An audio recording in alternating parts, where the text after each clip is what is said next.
the four, you can say, symbols that are represented on, you can say, signal space representation. Why I have plotted, you can, why these dotted lines are plotted, because now you can see these are, you can say, plotted to tell you, or at least make you aware that any signal, let's say, suppose if you transmit, let's say S4.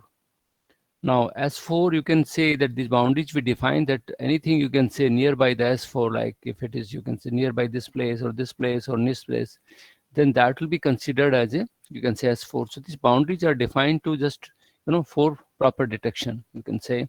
Now looking to, you know, same thing like S1, if I define my, you can say, bit energy here as E, and I can define, you can say, corresponding to this, you know, this particular parameter as, then when you calculate the QPSK, you can say systems, you can say corresponding to, like when phi1 and phi2 are there, S1 and S2 are there, you can say. So this is the distance. If you presume the distance between the two symbols, then I can calculate this distance. And in this case, I mean, if this is S1, S2, I can see it like what kind of, like if suppose my S1T is like that, if you presume to be corresponding to, let's say, for BPSK, if you take my corresponding to S1T, it will be like this corresponding to, and my S dash, S2 and S dash, I mean, in this case and in this case corresponding to, we can define S1 dash and S2 dash in this particular form, because they are essentially, you can say, corresponding to the response I'm looking, equivalent signal sets. Now if you look at this particular, I mean, that's a simplex signals, I think. Probably, I mean, if you want to have, let's say, corresponding to phi1, phi2, phi3, all three dimensional, how do you represent corresponding to the simplex signal representations? Simplex also, you can say, another, you know, method to at least simplify this thing. This is the, you know, optimum receiver that we have studied also, and we have analyzed it also. Like this is noise whitening filter HF. Okay, and this is an optimum receiver for S1, Si dash in white noise, and that's where the decision. So this is Si plus NT, that's my signal. And if suppose you put on a filter also, which leads to, you can say, noise whitening, I mean, you can say noise is converted to some, you can say, so white. Of course, we presume it to be AWGN channel, so that's a white noise only. Si dash NT, and then this, you can say, this is an optimum receiver, that means match filter or correlative receiver that we have already studied. This is what you can say. I mean, if suppose, let's say I'm transmitting, you can say, corresponding to my R, I mean, that's what the, you can say, corresponding to equivalent, then, you know, this particular, I mean, two, you can say, bits, if they are overlapping, what will, you can say, corresponding to, if you look at this bit, okay, if suppose I have transmitted, let's say, 0, or I have transmitted 1. Now, if you look at 0, this particular 0 bit can be wronged by only this part of the noise. And this R1 can be wronged by this part of the, you can say, corresponding to. Why?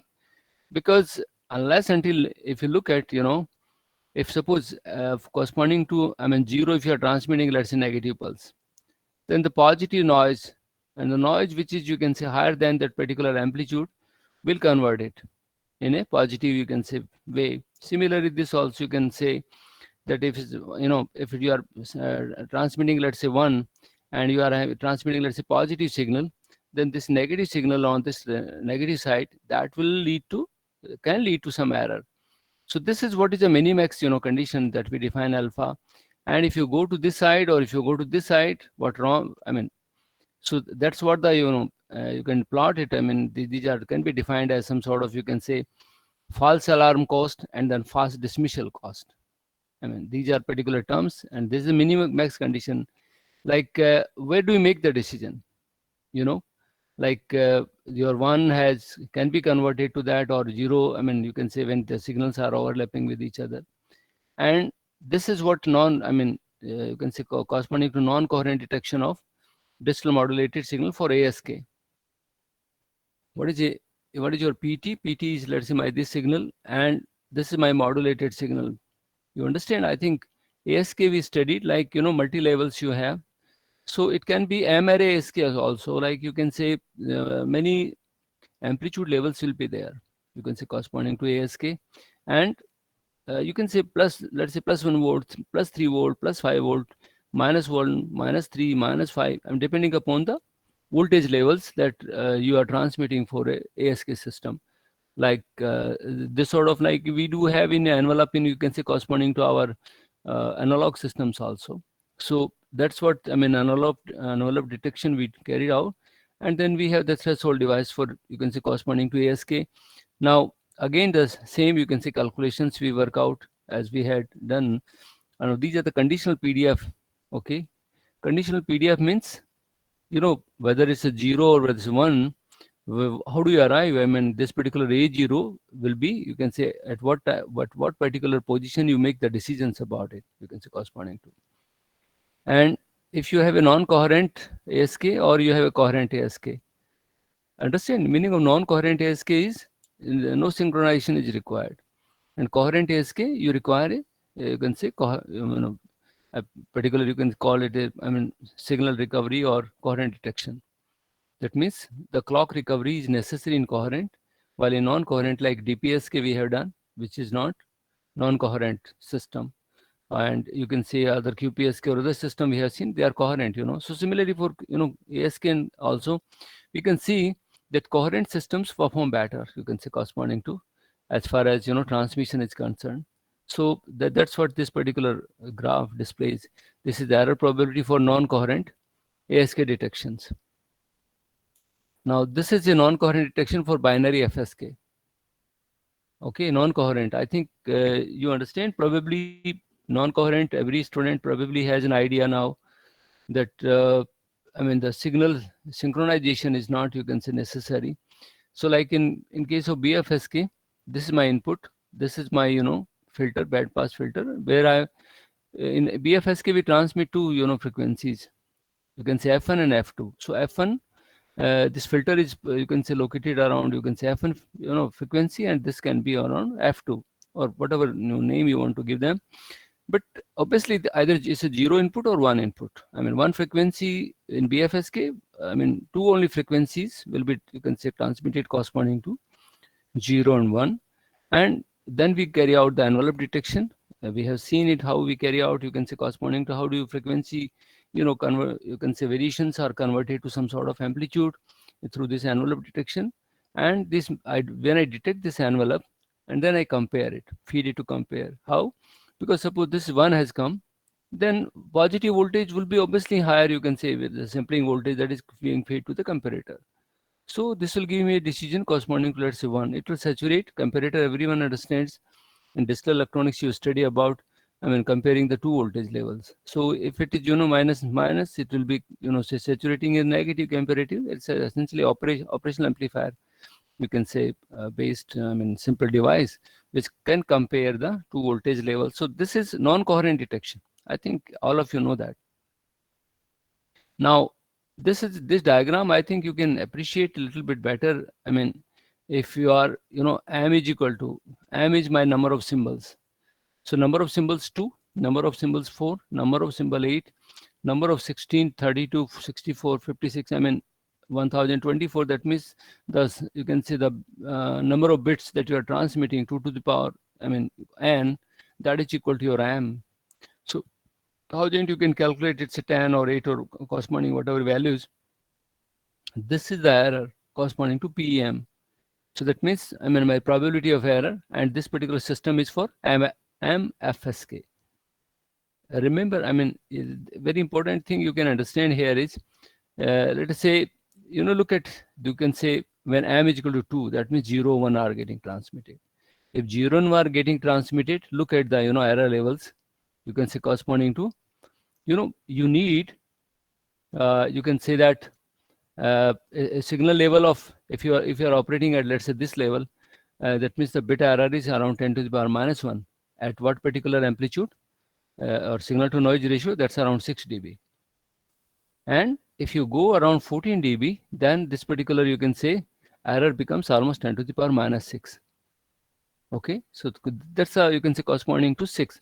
Now, obviously, if you look at, power levels, we want to have better, error ratio at lower power levels. That is obvious. I think each one you can appreciate that. So this is 1024. Around 6 dB, you will have 10 to the power minus 6 error. That means this is a far more efficient system as far as, and it is, spectrum efficiency will be also higher. So that you can verify based upon the calculations that we have done, that what is the bit error for BFSK systems or B M array FSK systems also, if you corresponding to substitute. So that's very important. I mean, you can see when you increase the signal to noise ratio, the bit error will, that's a, I think each one of you understand. And if you have studied about Shannon, Shannon theorem on these things, I think, then you know about that. I mean, you can achieve as much, less error as perhaps you can, design a system. But all the same, I mean, there are some trade-offs you can say between how much of bit error you have to focus on and how much of, I mean, other consideration of the system. But this is a basic, diagram or basic, you can say, numerical simulation, you can say, for M array FSK systems, where if the number of, you can say, symbols are more, the response becomes better than in comparison to, let's say, this is non-coherent detection. You've seen it that coherent detections are better corresponding to, if you go upon, you can say, increasing these symbols, we can reduce this particular bit error at a lower power levels.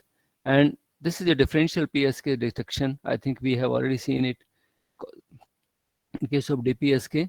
I mean, corresponding, if you put on a delay in coming input, you multiply them and then again you integrate, and threshold corresponding you can take. Now this particular diagram is corresponding to error probability of PSK, DPSK, and coherent and non-coherent FSK. So we can compare all systems also. That's very important. Good. I mean, if you look at coherent FSK and non-coherent FSK, they don't perform well, you can say, in comparison to PSK and DPSK. So PSK performs better. In fact, if you look at 12 dB, you are getting 10 to the power -8 or near about error. And in case of coherent, if you look at coherent, this is around, you can say, 14 or 15 dB. 15 dB you get here, you can say around 12 dB, or that means 3 dB advantage is very big advantage, you can say, corresponding to in terms of power levels. So as far as bit error, calculations are concerned, PSK performs better than, you can say, coherent FSK or non-coherent FSK. That's very good, and that's why many applications where power is an issue, PSK may be preferred. You can say, of course, noise or other things, you have to obviously think about that system reliability. If you have to improve upon, then of course you have to go for some frequency, you can say, shift keying modulation. So this is good. I mean, you can at least compare all, the different kind of modulated signals.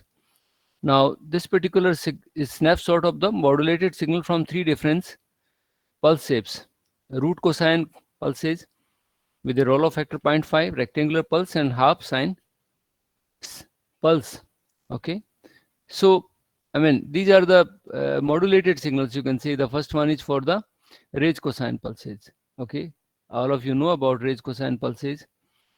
Range cosine pulses with a roll-off factor 0.5 means, that means 50% extra bandwidth we are giving. So these particular, shapes, you can say, corresponding when you transmit, will they will be in this particular form. And then the next bit is corresponding to rectangular pulse. Rectangular pulse will be something like that. And if you transmit, you can say, half sine pulse waves. In that case, you have this half sine. When we transmit in MSK or other things, we transmit half sine pulse waves. So there, I mean, you can see it, that how the modulated waves appear corresponding to the different kind of, you can say, I mean, your wave selection. Like, I mean, picking up range cosine pulse. You know about range cosine pulse. That range cosine pulse are useful to avoid, intersymbol interference, because it suppresses the sideband powers. While rectangular pulses obviously may lead to some symbol, you can say, errors, intersymbol interference, or non-reducible, errors, in fact. Okay, and this is about, you can say, my optimum match filter detection of polar signaling using 3 different pulse shapes. Now, if you have, I mean, 3 pulses I'm trying to analyze for root, range cosine, rectangular, and half sine. And if you look at what does it mean? It means essentially I am using match filter, and match filter, you can say, these calculations are based upon the root cosine pulses, rectangular pulses, and half. I mean, you know about matching, as I said in the beginning also, like matching of what? It's a matching of you can say the wave that you are transmitting, you want to generate an optimum output, and so you have to match to whatever the incoming wave shape that is coming up. So I mean, if you look at root, I mean raised cosines, rectangular and half sine, all of them perform near about same, in fact up to you can say about 6-7 dB, and beyond 6-7 to you can say 9 dB there are certain differences. You can say that root cosine, these particular pulses, or rather your this dark line is corresponding to half sine, they perform a little bit better than you can see your root raised cosine. And this is detection is based upon the match filter. So you can analyze the three different pulse shapes which are being used to transmit your, you can say 0, 1 for rectangular, and how they will perform corresponding to the bit error rate. I think that's a just to make you aware about how you can compare the bit error for different pulse shapes. Now these are the corresponding power density of binary power transmission using three different pulse shapes: root cosine pulses, and rectangular enlarged pulses, and half sine pulses. So if you look at the power spectral density, look at their spectrum. You have central, of course, this carries the most of the power, and now this is corresponding to the rectangular, and this is corresponding to half sine pulses. So the sideband powers, of course, are important. You can say here that how much sideband power I can, you can say, suppress upon these particular, or reduce them to make our this symbol interference better. Now these are the waveforms of two pulses used in orthogonal binary signaling: solid curves, half sine pulse, curve with circles, okay, and sine pulse. So if you look at corresponding to this response of two pulses used in orthogonal binary signaling, okay, orthogonal. If this dark curve is for half sine pulse, and this is for my sync pulse. So the response I am trying to ascertain is corresponding to this binary signaling, and this is again you can say for comparison with analytical BR. Analytical, you understand? Analytical means mathematically you simplify a particular mathematical expression, and then the measured bit error rate. So measured bit error rate results in comparison with analytical BR. So I think you can see here this dark line is for analytical. This particular with this shaded, this star, this root raised cosine pulse, and this is orthogonal signaling. Try to understand, orthogonal signaling means the two signals are orthogonal to each other. You can say that, and here also they perform the same, almost same, and you can say across the spectrum corresponding to. So that means obviously you can say this particular all three. I mean, either you make use of root cosine pulses, or you can make orthogonal signaling. They all of them are producing the same result. Now this is about your, we have already done this eye diagram, okay. And if you're transmitting for 16 QAM transmission at the receiver, if you sample it a particular, no, this kind of, you can say, waveform, you will generate, and then you can make out whether they are good. We have seen, I mean, already that if it's a perfect rectangular, then I mean it will have some rectangular shape. But if there are some other, then the distortions or other, then the pulse shape you can say result into different form. This is corresponding to the similar probability of 16 QAM using root raised cosine pulse in comparison with the analytical results. So 16 QAM means a digital modulation which takes care of both phase and amplitude. So maybe you can say 4 phases and 4 amplitude levels, like what we did in the class, QASK. So this QAM, if you look at, I mean, similar probability, and this is corresponding to my analytical model, and this is my raised cosine, you can say, pulse. Now there is a almost similarity, you can say. That means my analytical results are good enough, you could say. Now this is important, perhaps. I think this is what the scatter plot of the match filter output of the 16 QAM signaling with root raised cosine pulse with EB by n is equal to 18 dB. Okay, so what is important here for you to understand is, okay, now this is imaginary part of the match filter output samples. Okay, if you look at the vertical axis, or positive negative, what is happening here, if you remember QSK, we had almost 4, samples in one particular quarter. So 4, 4, 8, you can say 12 and 16. So this is my zero level, let us say. What this particular diagram shows is, suppose my, let's say S1 is my first, symbol. Now, so look at this thing, when you transmit S1, there's so many dots you will get, you can say, corresponding to S1. That means it's not exact, you can say, I get this S1 or the receiver. That means I'm getting a cluster of, you can say, voltages, or you can say amplitude, which my receiver is generating for my symbol S1. Similarly, you can see for the others also. Why it is happening? Because of the noise, you can say. Okay.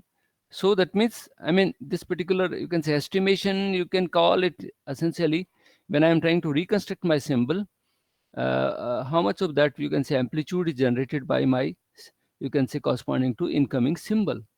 And based upon that, I make a decision whether S1 has come, or S2 has come, or S3 has come.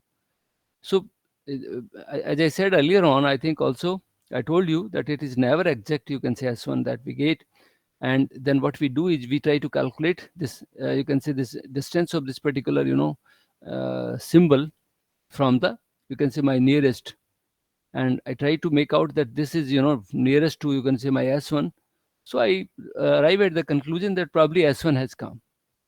Similarly for the other also, but that gives you an insight into that when the signals are received, the signals are never, you can say, corresponding to at one place, you can say, and they are not as exact perhaps as we may think about. It's all about, you can say, a little bit of uncertainty, you can say, and then our algorithm has to work, fine enough to eliminate the errors and give us correct results. So this is about bit error rate for non-coherent detection of binary FSK. So that's analytical and non-coherent. I think that's again, you can see corresponding calculations. EB by N. EB is my bit energy, N is my noise power, and this is my bit error rate. I can calculate that error complementary error function under root EB by N. That all of you know the formula for this bit error calculation also. This is analytical BR result from non-coherent detection of DPSK, you can see signals. Then we can compare, in fact, BPSK, DPSK, or all other systems, you can say. Now, this is, you can say, corresponding if a rectangular pulse, and this is, dump switch, as we have already discussed. This integrator works as a, you can say, almost a low pass filter, or you can say a corresponding to a kind of, receiver, which will generate my optimum output, you can say, corresponding to signal to noise ratio. I think all of you are familiar with this. Is my operational amplifier. This is an integrator. That's a dump switch, because when it gets charged, it has to be discharged also. This is another simple way, you know about it, I think. This is what, if you look at capacity, how does it, generates, you can say, corresponding to, and the delays that are generated. Now, this is what is my match filter. P TB minus TB, TB minus T. And when I have TB minus T, when I sample it at T is equal to TB, then the decision, what I say is 0 if R is less than the threshold. If my generated output is less than a threshold value, this, 0 must have come. If it is 1, then you can say 1 must have come. Look at, so the threshold that we saw in case of our earlier, diagrams also, that if 0 and 1 are, overlapping, and at the particular threshold, I make a decision. If the voltage is higher than that, it should be that. If it's less than that, that you can understand. If it will be 0 if R is less than that threshold, and 1 if R is greater than the threshold. This is a particular diagram, you can say, corresponding to, I can, if you look at the, corresponding to my symbols and the symbol different margins, I can define upon S1 to SM corresponding to symbols. That's again corresponding to a continuum for more than, you can say, one symbols, that we can, margins we can define upon. Similarly, you can, if you look at this particular, let's say, system for MRA PSK, so this may be, you can say, 3 3 6, okay, and 8 array, let's say, PSK, and this may be corresponding to another, you can say, corresponding, I can define upon. So how my margins will be, you can say, corresponding to changing. This is again corresponding to my, you can say, my sample space is something like this, 3 3 6 and 3 9. Depending upon my sample space, I can generate this thing. So I wanted to give you an idea about, at least you understand that what is the meaning of, you can say, corresponding to, if you have to compare the different systems, how this particular system will work on corresponding to. And I think if I look at, this particular another any, I wanted to show you some slides on uh, if little bit of, you can say, corresponding to,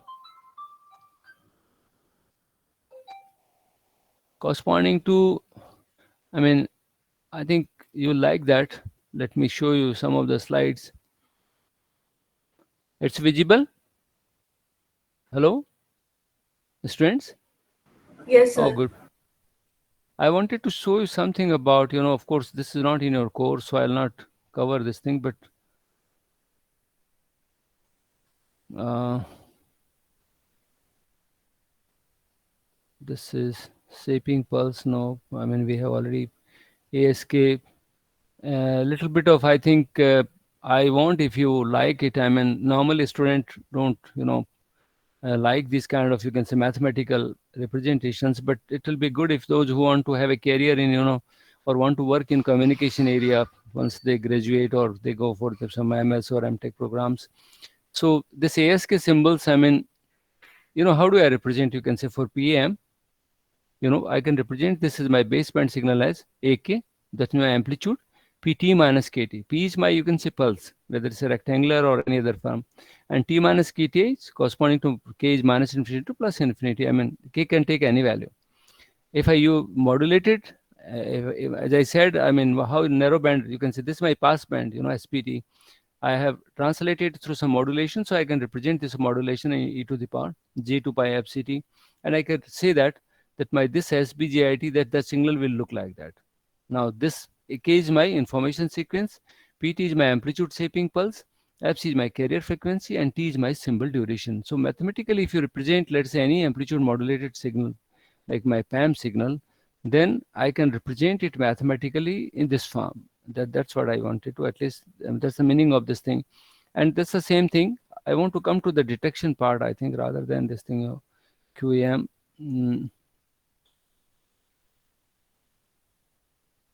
I think you already know about most of these things. So rather than that, I'll come to, this is what in the very beginning, I said 8 array PAM signals. So 0, 0, 1, I mean, different amplitudes we can define. I'm array ASK. And I can calculate what will be the minimum distance between different symbols also. So that there is nothing, at least I think this is it. You have already studied these things. Maybe a little bit, you can see more details. You can appreciate if you, I mean, QAM, the signal constellation that I prepared on the board, it may not be, but now look here. If you have a QAM 16, so your 0, 1, 1, 1, 0, 1, 0, 0, in fact, you will come to know that how do you position them also. That also has to be, you can say, we try to avoid, I mean, where are more than, 2 bits change. We normally have gray code. I think you already know about that. So this is how you position, you can say, that each one of them are separated by 1 bit. Okay, try to look at, most of them are like that combinations. And every quarter has 4 symbols. You can see 0, 1, 1 will be here, corresponding to 0, 1, 0 here, this corresponding to this 0, 0, 1, 0, 0, I mean, whatever corresponding to. And this minimum distance calculation also, I'll not go into right now detail of that, but I want to add up, some of, you can say, corresponding to this filter or this particular detection part. I wanted to at least give you a little bit of exposure, or at least understanding about what, I mean, this match filter or correlative receiver, how do they work on. I'll not, I mean, that's not, this is what we discuss, simplest signals, hypercubes.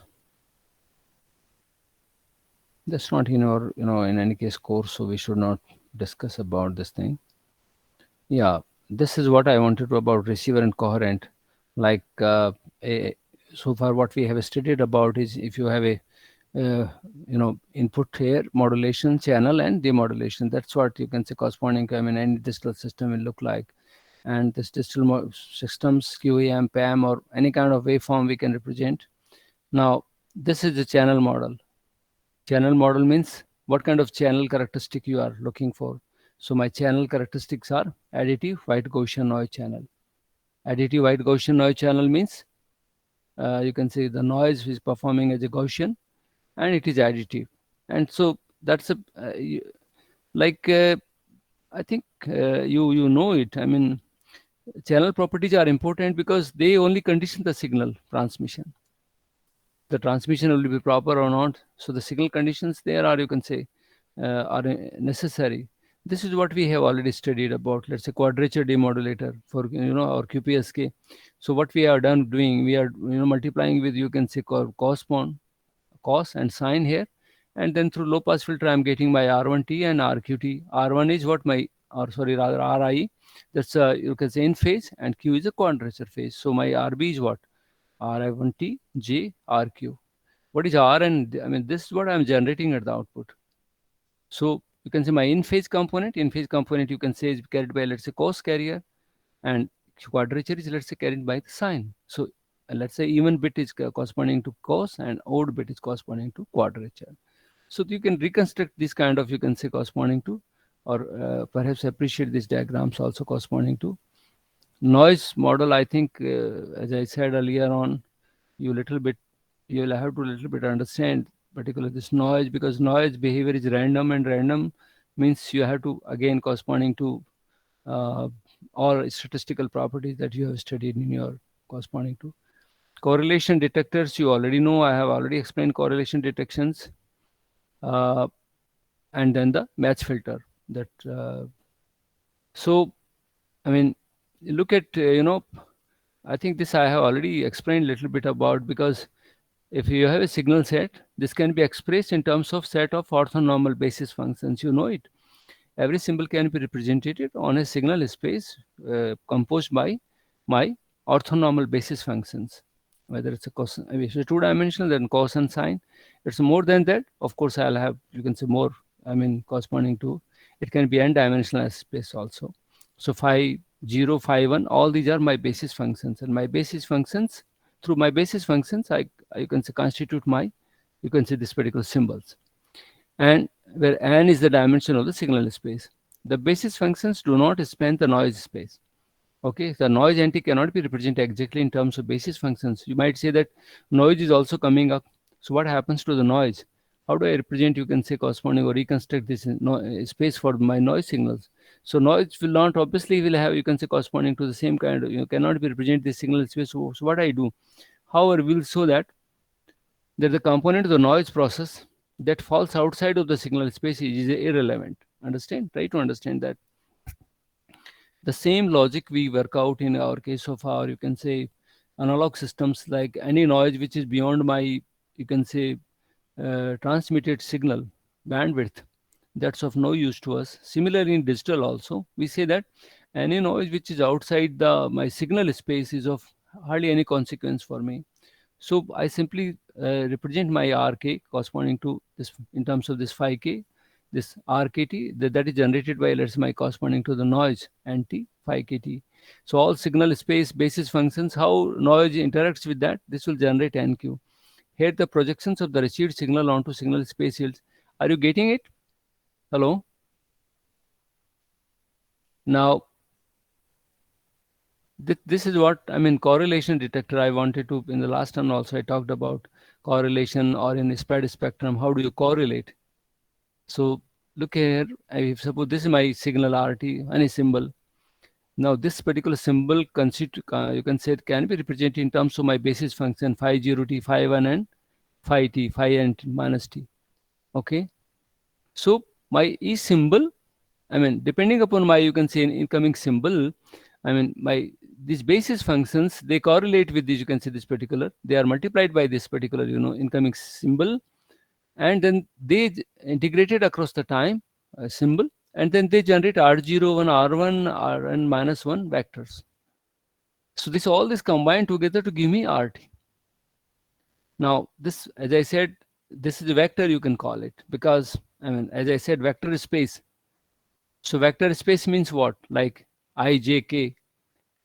It may be more than 3 dimension also in case of, you can say, the signal space, where the signal space can be n-dimensional. So you can a little bit understand or appreciate now that this signal space concept, signal space means my phi 0, phi 1 and phi 2 or phi n. So these particular, every signal that is coming, waveform is coming up, that will have, you can say, corresponding to some basis functions, I can represent them. And when I correlate the symbol with that particular basis functions, they generate some output, like in vectors. This is the important concept of correlative receivers also, and similarly for match filter also. Now this is the conditional density, of course. I mean, mathematically, like little bit of, you can say, corresponding to yes, that's we have already I mean, I have already explained quality detector. That's the same thing that I just explained to you. Now you might be, perhaps, I think most of you know about it. Correlation means essentially, I mean, correlating with itself will generate the maximum output, and correlating with anything else may not generate, you can say, maximum output. So I can calculate this particular, signal detection. This is mathematical representation.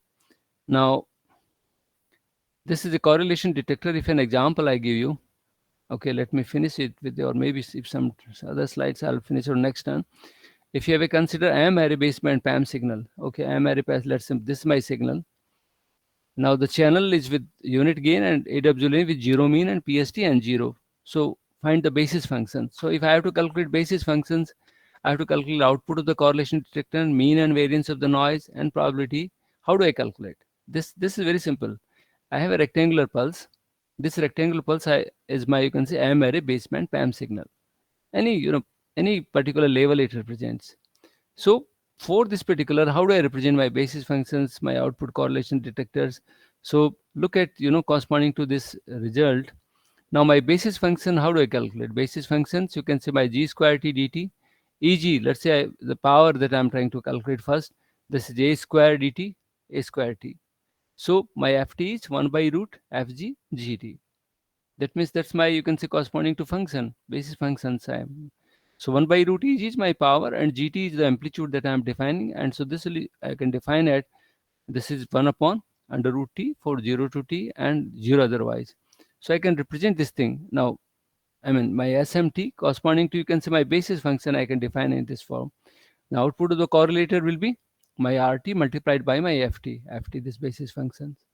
So I can calculate this, my RT, I substitute RT value and I multiplied by FT, and then of course with the noise also I calculate, and I can define again this corresponding to my output of this AM root EG. That means I can recover back. This is the mean and variance. I think we can skip that. I think this is my last, okay, match filter receiver. Match filter receiver, we have already, you have understood that HT impulse response is phi t minus t, okay, phi I t minus t, that you all of you know about, that p t minus t, that we calculate the impulse response for a match filter. So the sample the filter output at time t is equal to t. So the filter output is what? This RB tau h1 t minus tau dt. What kind of output you will be generating? This by your incoming signal, you multiply it with your impulse response, and then that's what the output you generate. So this corresponding to RB, this HI I represent in terms of my basis function phi I t minus t, depending upon my incoming, you can say, waveforms I can have to design. And this yi is equal to, if I sample at t, this is RB tau phi I t tau. I mean, so again, you can say corresponding to, like, this is a match filter, okay. So it's the same thing as correlative receivership. Suppose this is incoming, my, you can say, my incoming signal, that this incoming signal is correlated or matched with different kind of, you can say, phi 0 t minus t, phi 1 t minus t, up to phi n minus t, okay.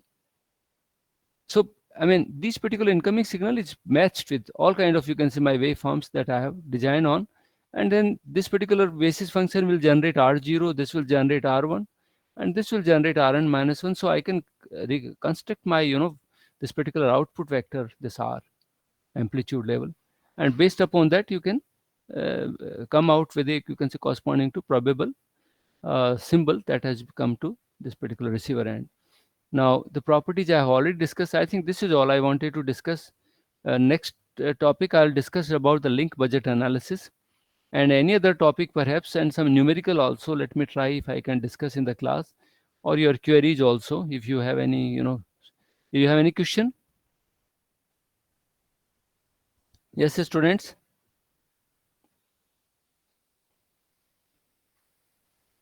No question as usual. Anything more you want to share? I'll be showing your, this particular marks also. I got a mail from one or two student, but let us wait. Maybe you might be coming. I think after, I don't know how this, what happens to this Omicron. You can say particular response.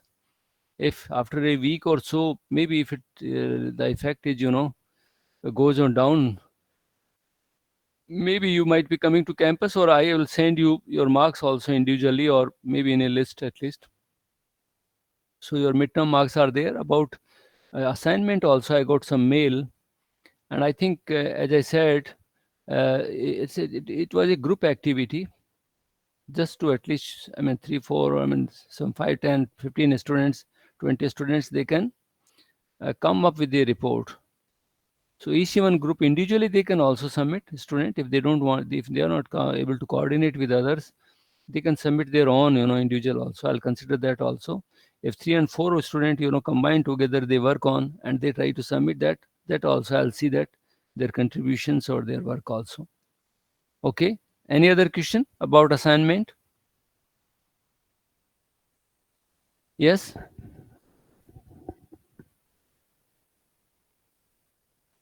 Okay.